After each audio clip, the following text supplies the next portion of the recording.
When you had that third failure in a row, did you think, I need to pack this in? Never. Why not? I don't ever give up. You know, there are American heroes who don't like this idea. Neil Armstrong, Gene Cernan have both testified against commercial spaceflight and the way that you're developing it, and I wonder what you think of that. I was very sad to see that because those guys are, those guys are heroes of mine, so it's really tough. You know, I wish they would come and visit and see the hardware that we're doing here. And I think that would change their mind.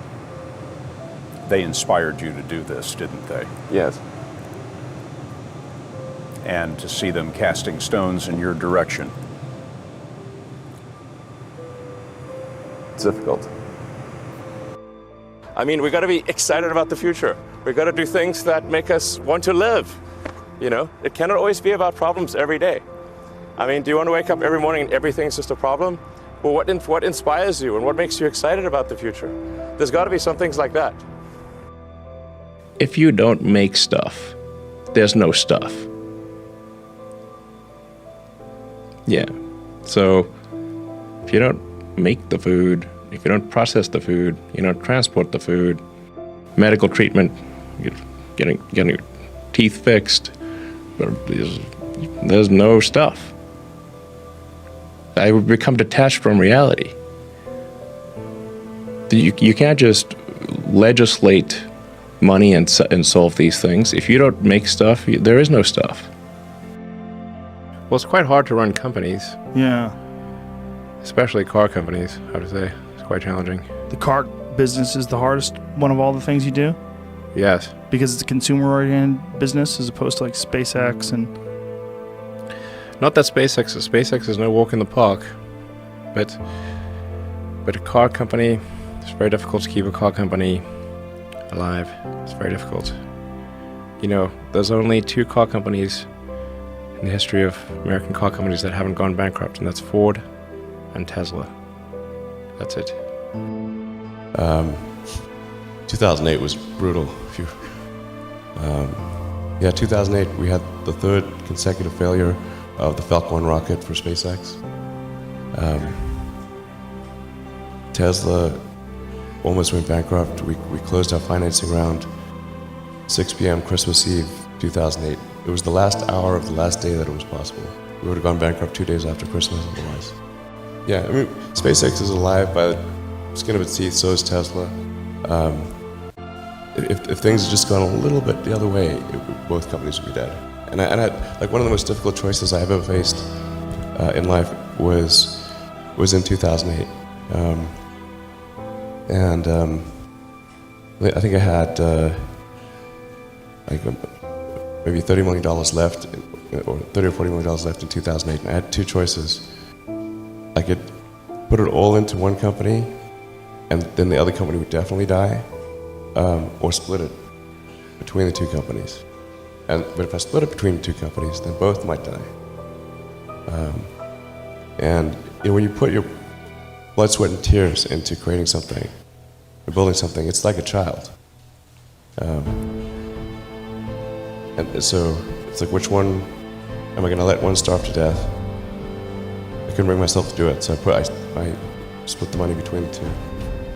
Fortunately, thank goodness, they both came through.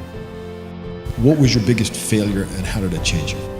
Well, there's a ton of failures along the way, that's for sure. So as I said, for SpaceX, the first 3 launches failed. And we actually were just barely able to scrape together enough parts and money to do the 4th launch. If that 4th launch had failed, we would have been dead. So multiple failures along the way. I tried very hard to get the right expertise in for SpaceX. I tried hard to find a great chief engineer for the rocket, but the good chief engineers wouldn't join, and the bad ones, well, there was no point in hiring them. So I ended up being chief engineer of the rocket. So if I could have found somebody better, then we would have maybe had less than 3 failures. All of the companies, but I think particularly SpaceX and Tesla, although they're in a good position today, they went through some super tough times. And in fact, for SpaceX, I reserved the capital to have 3 launch failures, or to withstand 2 launch failures and have the third one be a success, sort of 3 strikes. And actually, we had 3 launch failures. We were just able to scrape enough money together for a 4th flight that succeeded in 2008. And then also in 2008, as Steve knows, we got the Tesla financing round done on the last hour of the last day. It was like 6 p.m., December 24th, 2008.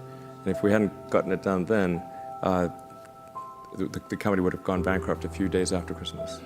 Well, I mean, Tesla really faced a severe threat of death due to the Model 3 production ramp. Essentially, the company was bleeding money like crazy, and just if we didn't solve these problems in a very short period of time, we would die. And it was extremely difficult to solve them. How close to death did you come? Within single-digit weeks. 22 hours a day, or like what? How many I hours? was working, so 7 days a week, sleeping in the factory. I worked in the paint shop, general assembly, body shop. You ever worry about yourself imploding? Like it's just too much? Absolutely. No one should